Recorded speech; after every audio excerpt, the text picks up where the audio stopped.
Begin by creating breadcrumbs. You need to do this at home as you will not have time to do it in lesson. The best way to do this is to use a food processor. If you don't have a food processor at home, then you are welcome to use one in school, but you will need to do it before the lesson begins, either when you arrive to school, at break or at lunchtime. Put your breadcrumbs into a bowl. Into another bowl, add your flour and season with some salt.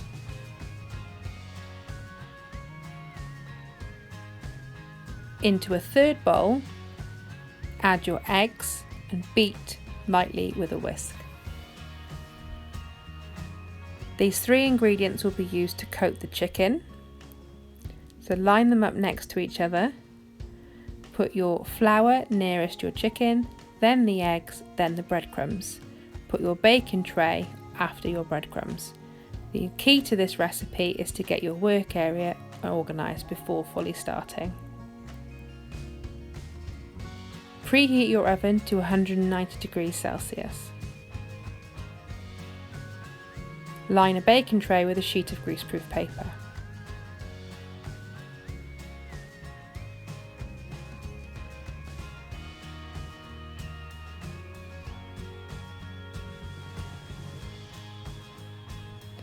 Prepare your chicken using a red board and a sharp knife.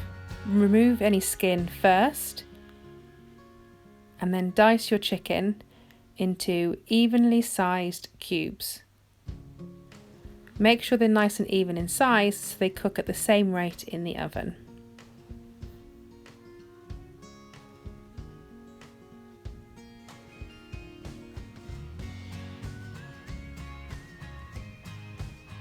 Remember to demonstrate safe knife skills using both the bridge hold and the claw grip. Always wash your hands after handling raw meat.